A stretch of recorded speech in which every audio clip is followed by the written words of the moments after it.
सच के साथ। नमस्कार, सिटी वाराणसी लाइव में आप सभी का स्वागत है। मैं हूं अमित मिश्रा। आइए सबसे पहले नजर डालते हैं आज के प्रमुख समाचारों पर। बीएचयू में आजादी का अमृत महोत्सव के तहत एनएसएस का एड्स जागरूकता अभियान व रक्तदान शिविर। कचहरी प्रांगण में अधिवक्ताओं का जोरदार धरना प्रदर्शन, लगाया न्यायिक कार्यों में शिथिलता का आरोप। पश्चिम बंगाल से चले बादलों की नई खेप ने पूर्वांचल में दी दस्तक, वाराणसी में शुक्रवार को पूरे दिन हुई बारिश। और नगर निगम ने लंका क्षेत्र में फिर से अतिक्रमण के खिलाफ चलाया अभियान, अतिक्रमणकारियों में मची हड़कंप। और अब समाचार विस्तार से। शुक्रवार को नगर निगम के अतिक्रमण दस्ते ने लंका, बीएचयू, सामने घाट मार्ग पर कई अतिक्रमणों को तोड़ा तथा अतिक्रमण करने वालों को सख्त चेतावनी दी। लंका क्षेत्र में शुक्रवार को नगर निगम ने अतिक्रमण के खिलाफ अभियान चलाया। लंका से सामने घाट मार्ग पर ट्रॉमा सेंटर के आसपास नाले पर लगी दुकानें और गोमतियां तोड़ी गई। फेरी पटरी व्यवसायियों को तय स्थान पर ठेले न लगाने पर सख्त चेतावनी दी गई। अभियान के दौरान भारी संख्या में पुलिस व प्रवर्तन दल के अधिकारियों की मौजूदगी से क्षेत्र में अफरा तफरी मची रही। करीब 2 घंटे तक चले अभियान में 25 से ज्यादा अस्थायी अतिक्रमण हटाए गए। निगम ने गुमटियों और ठेले समेत अन्य सामानों को जब्त किया। रविदास गेट से लेकर मालवी चौराहा व नरिया मार्ग पर टीम ने कार्रवाई की। अभियान की सूचना पर अस्थायी दुकानदार खुद ही अपने सामान लेकर हट गए। बीएचयू अस्पताल गेट के सामने नाले के ऊपर लगी अस्थायी दुकानों को हटाया गया। माधव मार्केट मोड़ के पास जेसीबी ने दुकानों के सामने पटरी पर लगाए गए टीन शेड को ध्वस्त कर दिया। दवा की दुकानों के आगे काफी संख्या में 2 पहिया वाहनों को भी हटवाया गया। फास्ट फूड के संचालक ने नाले पर ही अतिक्रमण कर अस्थायी दुकान बना रखी थी, जिसे तोड़ दिया गया।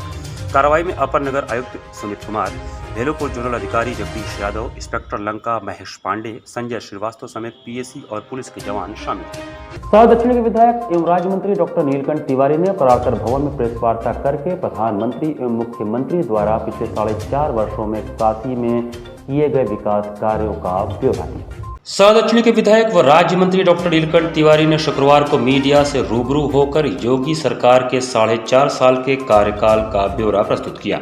उन्होंने कहा कि माननीय प्रधानमंत्री जी की अनुकंपा से अब पुरानी काशी की सड़कों पर बिजली के तार लटकते हुए नहीं दिखाई देते हैं। आईपीडीओएस योजना के तहत सभी तारों को अंडरग्राउंड किया जा चुका है।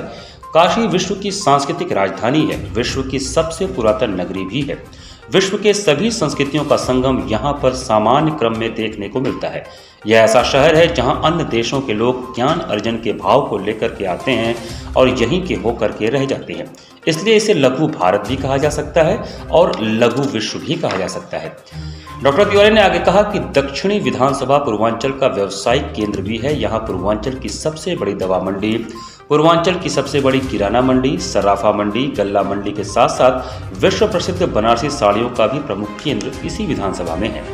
माननीय प्रधानमंत्री जी ने इन सभी विषयों को दृष्टिगत रखते हुए विकास की योजनाओं पर काम प्रारंभ किया और 2014 के बाद यह कार्य शुरू हुए, जो आज मूर्त रूप में माननीय प्रधानमंत्री जी के मार्गदर्शन एवं प्रेरणा से पूर्ण होते दिख रहे हैं। बाबा विश्वनाथ धाम माननीय प्रधानमंत्री जी के अनुकंपा से बन रहा है, उनके देखरेख, उनके संकल्पों के आधार पर बन रहा है, वो भी दक्षिणी विधानसभा में है। माननीय प्रधानमंत्री जी के अनुकंपा से अंडरग्राउंड पार्किंग यहाँ पर हुई, वह भी दक्षिणी विधानसभा में है। माननीय प्रधानमंत्री जी, माननीय मुख्यमंत्री जी के अनुकंपा और मार्गदर्शन में कजाकपुरा का ओवरब्रिज, कोनिया का ओवरब्रिज, बेनिया पार्किंग, टाउन हॉल पार्किंग, ये सभी चीज़ें दक्षिणी विधानसभा में हैं। ये सभी कार्य या तो पूर्ण हो चुके हैं या तो बहुत जल्द 1 आध महीने के अंदर अपनी पूर्णता को प्राप्त। मौलिक अधिकार पार्टी के कार्यकर्ताओं ने अपने 7 सूत्री मांगों को लेकर कचहरी परिसर के पास अंबेडकर चौराहे पर प्रदर्शन किया। इस विरोध प्रदर्शन का नेतृत्व कर रहे संतोष कुमार विश्वकर्मा ने कहा कि मौलिक अधिकार पार्टी वर्तमान समय में सरकार के खिलाफ धरना दे रही है। संतोष ने कहा कि महंगाई अपनी चरम सीमा पर है। भारतीय जनता पार्टी जो जनता से वादा की थी, अपने वादे पर आज तक खरी नहीं उतर पाई है। इसी को लेकर मौलिक अधिकार पार्टी उनको चेताने का कार्य कर रही है। आज जो महंगाई है, जो कि अपनी चरम सीमा पर है, उसे बहुत जल्द से जल्द कम किया जाए। मौलिक अधिकार पार्टी वर्तमान समय सरकार के खिलाफ धरना दे रही है। जो महंगाई आज चरम सीमा पर है, जो वादा किया था भारतीय जनता पार्टी ने, आज अपने वादे पे खरे नहीं उतर रही है। इसलिए मौलिक अधिकार पार्टी उनको चेतावने का काम कर रही है और जो महंगाई आज चरम सीमा पर उसको कम करे, इसके लिए हम लोग धरना प्रदर्शन दे रहे हैं। और मेन मुद्दा हम लोगों का है जो भारतीय संविधान में जो मौलिक प्रदत्त चीज़ें हैं वो वोटरशिप की लड़ाई हम लोग लड़ रहे हैं। और आज हम लोग वोटरशिप के लिए माननीय प्रधानमंत्री, माननीय राष्ट्रपति और माननीय राज्यपाल को, माननीय डीएम महोदय के माध्यम से हम लोग ज्ञापन देने का काम करें। विशेषगंज प्रधान डाकघर कर्मियों ने आज़ादी के अमृत महोत्सव के अंतर्गत फिट इंडिया फ्रीडम पदयात्रा निकाली। आज़ादी के अमृत महोत्सव के उपलक्ष्य में शुक्रवार को प्रधान डाकघर विशेषगंज के कर्मियों ने हाथों में डाक विभाग की विभिन्न जन सरोकार की योजनाओं की तख्तियां लेकर फिट इंडिया फ्रीडम पदयात्रा निकाली। फिट इंडिया फ्रीडम पदयात्रा मैदागीन, कबीर चौरा, बेनियाबाग, नई सड़क, गोदौलिया, बांस फाटक, नीची बाग, पुलानाला होते हुए वापस डाकघर विशेषगंज में समाप्त हुई। फिट इंडिया फ्रीडम पदयात्रा के संबंध में प्रवर अधीक्षक वाराणसी पूर्व क्षेत्र राजन राव ने बताया कि आज की यह पदयात्रा chief post master general Uttar Pradesh और पोस्ट मास्टर जनरल वाराणसी मंडल के आह्वान पर आज़ादी के अमृत महोत्सव के अंतर्गत फिट इंडिया फ्रीडम पदयात्रा का आयोजन किया गया है, जिसमें हमने लोगों को आज़ादी के 75वें वर्ष और आज़ादी के बारे में तख्ती से जागरूक करने के साथ ही साथ डाक विभाग की योजनाओं से भी लोगों को जागरूक किया है। जो है माननीय chief post master general Uttar Pradesh और माननीय पोस्ट मास्टर जनरल वाराणसी क्षेत्र के निर्देशानुसार हम लोगों ने एक रैली का आयोजन किया है। ये रैली आज़ादी के 75वें साल के उपलक्ष्य में निकाली गई है, जिसका नाम दिया गया हम लोगों ने फिट इंडिया फ्रीडम 2.0। पश्चिम बंगाल से अच्छी नमी वाली बादलों की नई खेप के चलते गुरुवार देर रात से पूर्वांचल में अच्छी बारिश हो रही है। मौसम को लेकर 2 दिन पहले जताया गया पूर्वानुमान सही साबित हुआ। पश्चिम बंगाल से चले बादलों की नई खेप ने गुरुवार की रात पूर्वांचल में दस्तक दी। वाराणसी में देर रात बारिश शुरू हो गई। कुछ घंटों की राहत के बाद दोपहर 12 बजे से शुरू हुई बारिश शाम 4 बजे तक जारी रही। शहर के लगभग सभी क्षेत्रों में एक साथ बारिश हो रही है। मौसम वैज्ञानिकों का कहना है कि बादलों की नई खेप काफी नमी लेकर आई है।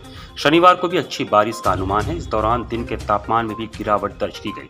बारिश के साथ ठंडी हवा भी चली। मौसम विज्ञानी बता रहे हैं कि यह बादल बंगाल की खाड़ी में बने नए निम्न दाब क्षेत्र से उठे हैं। पिछले कुछ दिनों से इनके कारण बंगाल, उड़ीसा, झारखंड और बिहार में अच्छी बारिश रिकॉर्ड की गई है। बाबतपुर स्थित मौसम कार्यालय अभी बारिश के आंकड़े जुटा रहा है। बहुत ही शानदार मौसम है, बहुत खूबसूरत है, बहुत अच्छा लग रहा है और प्रकृति का ये नज़ारा आप देख ही सकते हैं, बेहद खूबसूरत है।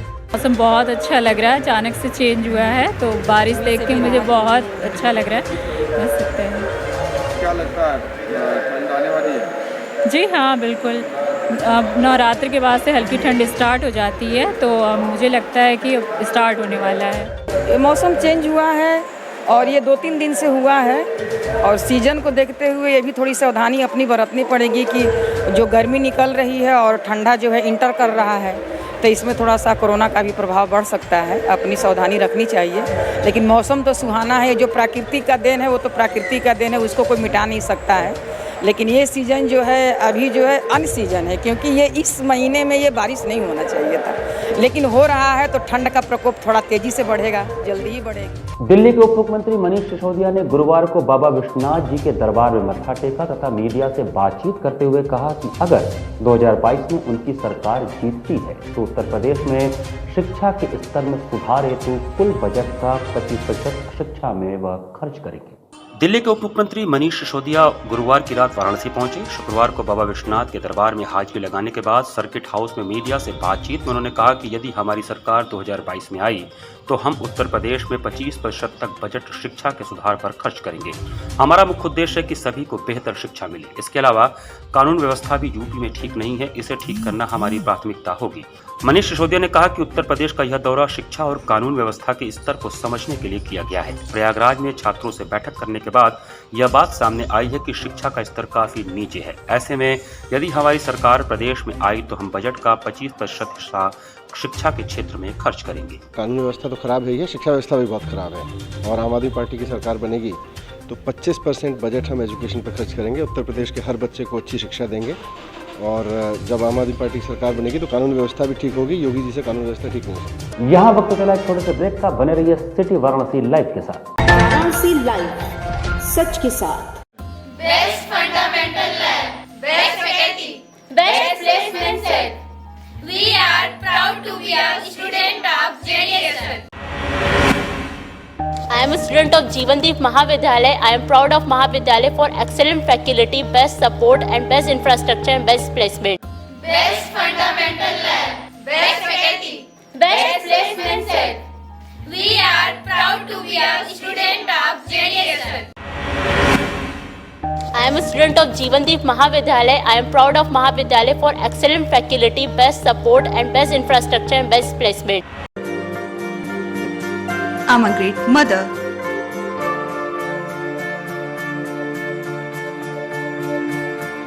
I'm living a life with purpose. Because I'm providing the best education to my child.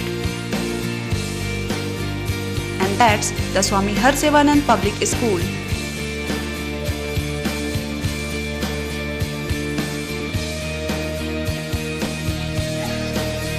Harsevanand Public School provides value-based education. Admission open for nursery to class 11th. Harsevanand Public School and Hostel, Garwa Ghat, Dhanpurwa and Jagatganj, Varanasi. Ganga की लहरों से गलियों के छोर तक, जनता के जोर से बाजारों के शोर तक, सर्किट हाउस और पुलिस कमिश्नरेट तक हम करेंगे सबकी बात।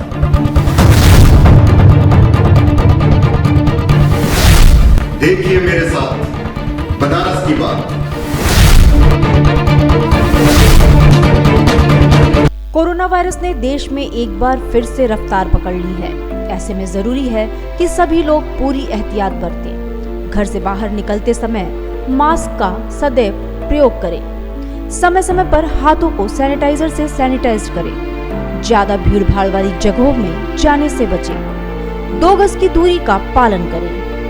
स्वस्थ रहें, सुरक्षित रहें। जनहित में जारी वाराणसी लाइव।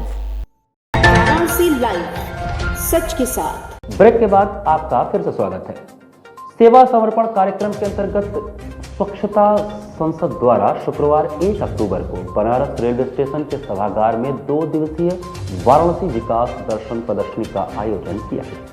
वाराणसी स्वच्छ भारत अभियान के वर्षगांठ एवं माननीय प्रधानमंत्री के 71वें जन्मदिवस के अवसर पर पूरे देश में चलाए जा रहे सेवा समर्पण कार्यक्रम के अंतर्गत स्वच्छता संसद द्वारा आज दिनांक 1 अक्टूबर को बनारस रेलवे स्टेशन के सभागार में 2 दिवसीय वाराणसी विकास दर्शन प्रदर्शनी का आयोजन किया गया, जिसका वर्चुअल उद्घाटन प्रधानमंत्री के दूत A.K. शर्मा द्वारा ऑनलाइन रिबन काट कर किया गया।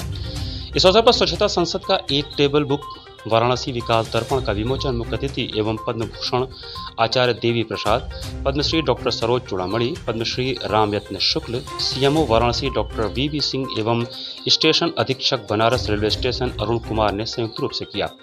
प्रदर्शनी के आयोजक स्वच्छता संसद के अध्यक्ष मनोज गुप्ता ने कहा कि इस प्रदर्शनी के माध्यम से वाराणसी के जनमानस को माननीय प्रधानमंत्री द्वारा उनके संसदीय क्षेत्र में कराए गए विकास कार्यों से अवगत कराना है। विगत वर्षों में माननीय प्रधानमंत्री ने बनारस को विकास के पथ पर कितना आगे बढ़ाया है और उन्होंने बनारस को कब और क्या क्या सौगात दिया है, इसकी झलकियां इस प्रदर्शनी में विकास मॉडल के माध्यम से दिखाई जा रही हैं। अतिथियों का धन्यवाद ज्ञापन स्टेशन अधीक्षक अरुण कुमार ने किया। इस अवसर पर शहर की पद्म विभूतियों एवं प्रबुद्ध जनों ने सम्मिलित होकर समारोह में शिरकत किया, जिसमें प्रमुख रूप से पद्म भूषण आचार्य देवी प्रसाद द्विवेदी, काशी विद्वत परिषद के अध्यक्ष पद्मश्री रामरत्न शुक्ल, पद्मश्री सरोज चूड़ामणि, राजकीय पुरस्कार से सम्मानित प्रधानाचार्य डॉक्टर प्रतिभा यादव, विश्व नारी अभ्युदय संगठन की अध्यक्ष रीता जायसवाल, प्रधानाचार्य डॉक्टर मुक्ता पांडे, लॉन्च क्लब के गवर्नर दीपक अग्रवाल, जगदम्बा प्रसाद मिश्र, आचार्य श्रीराम शर्मा, आचार्य नीरज पांडे ने भी अपने विचार व्यक्त किए। माननीय प्रधानमंत्री जी ने पिछले 7 सालों में जो विकास कार्य किया है उसका अवलोकन, उसका एक ही छत के नीचे सारे विकास कार्यों का मॉडल यहाँ पे तैयार करके जनमानस के बीच में हम लोग ये संदेश देना चाहते हैं कि माननीय प्रधानमंत्री जी ने काशी को कितना और कितने अपनत्व के साथ कितनी सौगातें दी हैं। आज जो बनारस की तस्वीर बदली है वो हकीकत में ये तस्वीर बदलने में शायद कई दशक लग जाते हैं और कई दशक लग भी चुके थे, कोई तस्वीर नहीं बदली थी। बनारस अव्यवस्थाओं से जूझ रहा था, बनारस में मूलभूत सुविधाओं से बनारस ये वंचित था।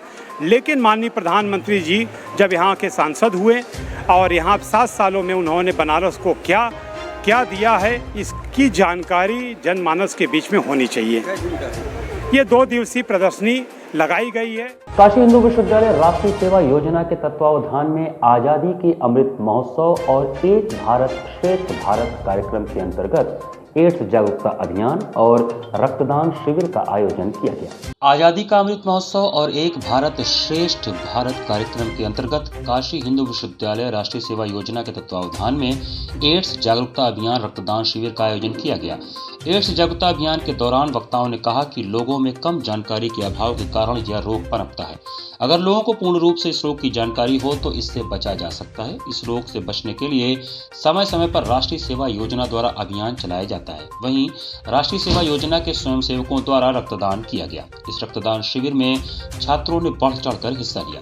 प्रोफेसर बाला लखेंद्र व डॉक्टर संदीप कुमार ने बताया कि रक्तदान करने से मनुष्य को किसी भी प्रकार की समस्या नहीं आती। एक स्वस्थ व्यक्ति द्वारा हर 3 माह बाद रक्तदान किया जा सकता है। ऐसे भी लोग उपस्थित हैं जो हर 3 माह बाद स्वेच्छा से रक्तदान करते हैं। छात्रों का पूरी सावधानी के साथ ब्लड डोनेट कराया जा रहा था। सिर्फ छात्र ही नहीं, छात्राएं भी ब्लड डोनेशन कैंप में बढ़ चढ़कर हिस्सा लिया। जो हमारे वर्ष भर लोग रक्तदान करते हैं, बहुत सारी स्वयंसेवी संस्थाएं और व्यक्तिगत रूप से भी उन लोगों का सम्मान होगा, क्योंकि वो एक बार जब ब्लड डोनेट करते हैं तो एक साथ 4 लोगों की जान बचाते हैं, ऐसा कहा जाता है। तो स्वैच्छिक रक्तदान दिवस के अवसर पर आज पूरे देश में ये कार्यक्रम चल रहा है और आज काशी हिंदू विश्वविद्यालय परिसर में भी ये रक्तदान शिविर आयोजित है। आप हम देख रहे हैं कि हमारे पीछे हमारे जो राष्ट्रीय सेवा योजना के स्वयंसेवकगण हैं वो सब रक्तदान कर रहे हैं। और भी कार्यक्रम हुआ है जी ये जो है हमारा अभी लगातार होगा। भी आज रक्तदान के अलावा हम लोग HIV एड्स के बारे में बच्चों को ट्रेनिंग भी देंगे और मूल रूप से हम लोग ट्रेनिंग फॉर पीयर्स ट्रेनर कर रहे हैं। यही बच्चे जब अपने महाविद्यालय में जाएंगे, अपने इकाई में जाएंगे तो अपने से के साथियों को ट्रेन करेंगे, तो इसको कहते हैं पीयर ट्रेनर्स। तो ट्रेनिंग ऑफ पीयर ट्रेनर्स भी हो रहा है जिसमें हम लोग HIV एड्स और ब्लड डोनेशन के विभिन्न कंपोनेंट्स को लेके उनको प्रशिक्षित करें। स्वैच्छिक रक्तदान दिवस है हमारे देश का और इस दिन जो भी वॉलंटरी डोनेशन करना चाहते हैं वो आज कर रहे हैं और एक कैंप भी NSS भवन में लगा हुआ है और ये जो है पूरी माह चलेगी, अक्टूबर तक चलेगी ये।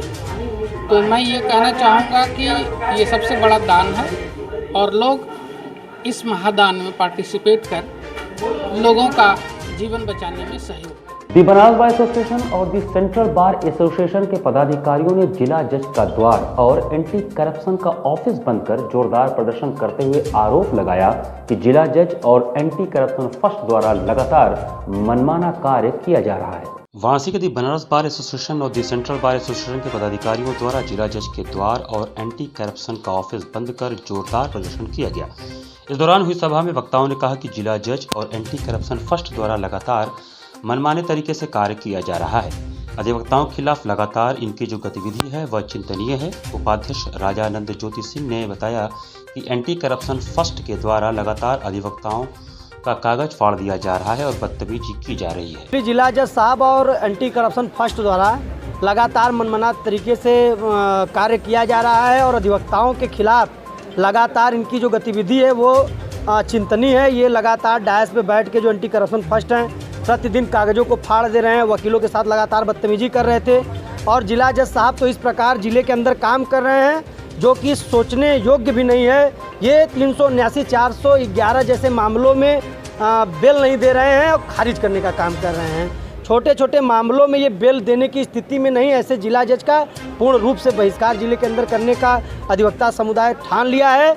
बनारस बार के नेतृत्व में आज सुबह हम लोग उठे हैं और सारे न्यायालयों को बंद कराए हैं और ये न्यायालय तब तक बंद रहेगा जब तक बनारस बार के सभागार से कोई अग्रिम तिथि न नियत हो जाए कि आगे की कार्रवाई माननीय अध्यक्ष जी द्वारा किस प्रकार किया जाएगा और किस रूप में। सभा में दी बनारस बार एसोसिएशन वाराणसी के अध्यक्ष विनोद पांडे, एडवोकेट महामंत्री विवेक सिंह, CBA महामंत्री कन्हैया लाल पटेल, यूपी बार काउंसिलिंग सदस्य हरिशंकर सिंह, विवेक शंकर तिवारी, संजीवन यादव, विजय कुमार, अनुराग द्विवेदी, मुरलीधर सिंह, अश्विनी राय, अमित सिंह, राघवेंद्र सिंह, विनोद पांडे, भैया जी सहित बड़ी संख्या में अधिवक्ता मौजूद हैं। धर्म और अध्यात्म की नगरी काशी के पिशाच मोचन कुंड पर श्राद्ध कर्म करने आने वाले लोग यहाँ के वर्षों पुराने पीपल के पेड़ में सिक्का और कील भी गाड़ते हैं। मान्यता है कि ऐसा करने से भटकती आत्माओं को शांति मिलती है। धर्म और अध्यात्म की नगरी काशी वैसे तो मोक्ष की नगरी के नाम से जानी जाती है। कहा जाता है कि यहाँ प्राण त्यागने वाले हर इंसान को भगवान शंकर खुद मोक्ष प्रदान करते हैं। मगर काशी से बाहर या काशी में जिन लोगों की अकाल मृत्यु होती है, उनके मोक्ष की कामना से काशी के पिशाच मोचन कुंड पर त्रिपिंडी श्राद्ध किया जाता है। देश भर में सिर्फ काशी के ही अति प्राचीन पिशाच मोचन कुंड पर यह त्रिपिंडी श्राद्ध होता है, जो पितरों को प्रेत बाधा और अकाल मृत्यु से मरने के बाद व्याधियों से मुक्ति दिलाता है। इसलिए पितृपक्ष में यहाँ वर्षों पुराने पीपल के पेड़ में लोग सिक्का और कील भी गाड़ते हैं। मानना यह है कि इससे भटकती आत्मा को शांति भी मिलती है। पितृपक्ष में पिशाच मोचन कुंड पर श्राद्ध करने के साथ ही यहाँ से एक और परंपरा भी जुड़ी है। दरअसल समीप में ही वर्षों पुराने पीपल के वृक्ष में यहाँ आने वाले कुछ श्रद्धालु सिक्का गाड़ते हैं।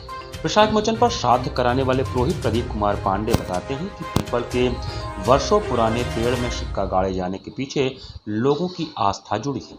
मनोकामना के लिए कुछ लोग सिक्का गाड़ते हैं, जैसे कोई बच्चों के लिए या कोई अप्राकृतिक मृत्यु प्राप्त हो जाए उसके लिए भी सिक्का गाड़ते हैं और मनोकामना पूरी होने पर उसे निकाल लेते हैं। इतना ही नहीं, मानना यह भी है कि अगर कोई प्रेत घर में है जिससे मुक्ति नहीं मिल रही है, तो यहाँ पीपल के पेड़ में सिक्के गाड़ने से उससे मुक्ति भी मिल जाती है और एक को लाभ मिलता है तो कई अन्य और यहाँ आते हैं।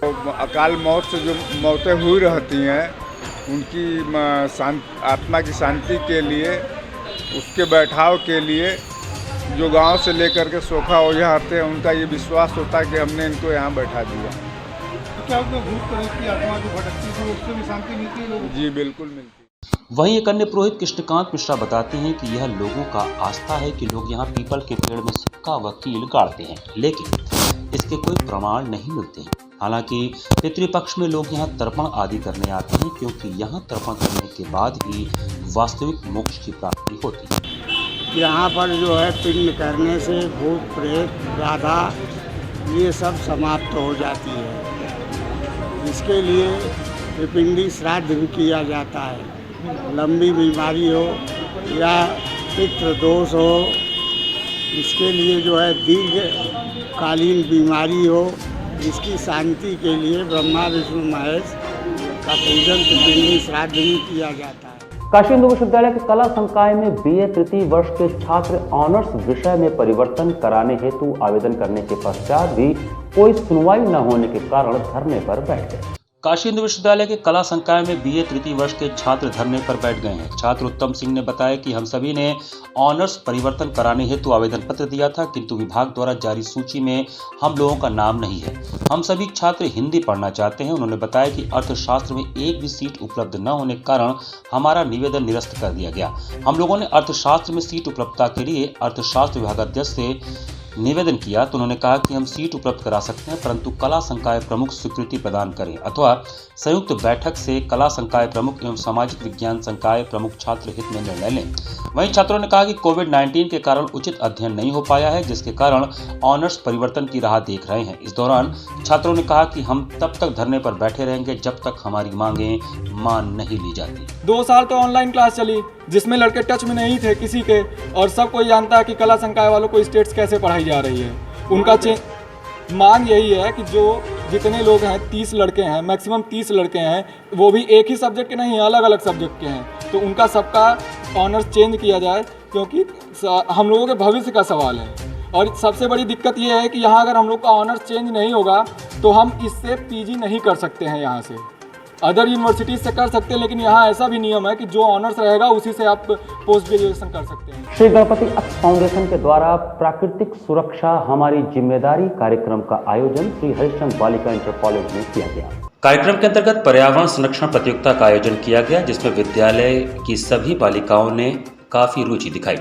कार्यक्रम की मुख्य अतिथि डॉक्टर अल्पना राय चौधरी, पूर्व प्रधानाध्यापिका श्री हरिश्चंद्र बालिका इंटर कॉलेज व डॉक्टर प्रियंका तिवारी प्रधानाचार्य व विशिष्ट अतिथि रेणु अग्रवाल व अल्पना जी थे। कार्यक्रम में बच्चों को प्रथम, द्वितीय, तृतीय पुरस्कार का वितरण अतिथियों द्वारा किया गया। इस अवसर पर डॉक्टर अल्पना ने कहा कि हमेशा कोशिश करते रहना चाहिए। कोशिश करने वालों की कभी हार नहीं होती। हमें कभी निराश नहीं होना चाहिए। इस अवसर पर संस्था की ऋतु जैन, शशिकला, अमिता, वर्षा जसवाल, उर्वशी पोद्दार, बबीता पोद्दार उपस्थित थे। कार्यक्रम का संचालन उर्वशी पोद्दार व धन्यवाद ज्ञापन शशिकला ने किया। संस्था का मुख्य उद्देश्य पश्चिमी सभ्यता के पीछे भाग रहे युवाओं को भारतीय संस्कृति व पर्यावरण के प्रति जागरूक करना है। वृक्ष जब लगाया जाता है और उस वृक्ष में जब फल निकलते हैं, वो फल जब अपना वृक्ष के रूप में आ जाता है तो वृक्ष लगाने वालों की जो खुशी होती है वो और किसी चीज़ में नहीं होती है। गुरुवार की शाम डिप्लोमा इंजीनियर संघ भवन लोक निर्माण विभाग में कर्मचारी शिक्षक अधिकारी एवं पेंशनर्स अधिकार मंच वाराणसी की बैठक हुई। कर्मचारी शिक्षक अधिकारी एवं पेंशनर्स अधिकार मंच वाराणसी की बैठक गुरुवार की देर शाम सायंकाल डिप्लोमा इंजीनियर संघ भवन लोक निर्माण विभाग में संपन्न हुई। बैठक की अध्यक्षता अधिकार मंच के प्रधान महासचिव कैलाश नाथ यादव व संचालन वरिष्ठ कर्मचारी नेता मोहम्मद रिजवान अहमद ने किया। बैठक में सभी कर्मचारी शिक्षक व डिप्लोमा इंजीनियर संघ के पदाधिकारियों ने भाग लिया और सरकार द्वारा अधिकारियों, कर्मचारियों और शिक्षकों की समस्या को गंभीरता से न लिए जाने एवं लगातार उपेक्षा किए जाने पर रोष प्रकट किया। जिलाध्यक्ष शशिकांत श्रीवास्तव, जिला संयोजक दिनेश कुमार सिंह एवं प्रधान महासचिव कैलाश नाथ यादव तथा चेयरमैन संघर्ष समिति दिनेश कुमार सिंह ने संयुक्त रूप से बैठक का निर्णय लेते हुए बताया कि अधिकार मंच उत्तर प्रदेश द्वारा घोषित आगामी प्रस्तावित आंदोलन के क्रम में 5 अक्टूबर को वाराणसी में मोटरसाइकिल रैली भारत माता मंदिर वाराणसी से अपराह्न 2 बजे निकालेगा, जो सिगरा थाना, मलदैया, अंद्रापुल, वरुणा ब्रिज होते हुए जिला मुख्यालय तक जाएगा, जहां सायंकाल 4 बजे जिलाधिकारी महोदय के माध्यम से माननीय मुख्यमंत्री उत्तर प्रदेश के नाम संबोधित ज्ञापन सौंपा जाएगा। रैली में अधिक से अधिक संख्या में अधिकारी, कर्मचारी, शिक्षक, शिक्षामित्र, मनरेगा, आंगनबाड़ी, पंचायत, सफाई कर्मचारी शामिल होंगे। रैली को पूरी तरह सफल बनाने का संकल्प लिया गया।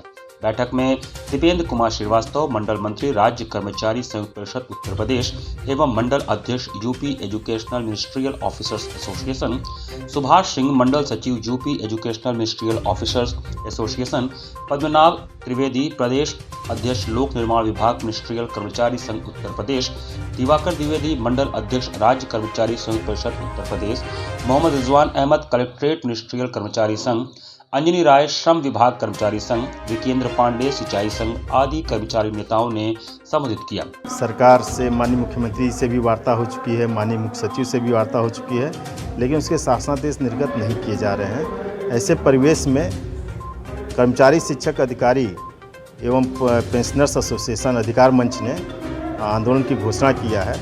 आंदोलन का प्रथम चरण 5 अक्टूबर को मोटरसाइकिल जुलूस प्रदेश के प्रत्येक जनपदों में निकाला जाएगा। उसी क्रम में आज की ये बैठक आयोजित की गई है पीडब्ल्यूडी डिप्लोमा इंजीनियर संघ भवन में। आज की इस बैठक में तय हुआ है कि बनारस का सभी कर्मचारी 5 अक्टूबर को भारत माता मंदिर पे 2 बजे इकट्ठा होगा और वहाँ से मोटरसाइकिल जुलूस निकालते हुए सिगरा थाना, मलदैया, अंद्रापुल और वरुणा ब्रिज होते हुए हम जिला मुख्यालय पहुँचेंगे, जहाँ 4:30 बजे माननीय मुख्यमंत्री जी को संबोधित ज्ञापन प्रस्तुत। इसी के साथ सिटी वाराणसी लाइव का यह संस्करण यही समाप्त करते हैं। मुझे दीजिए आज्ञा। नमस्कार।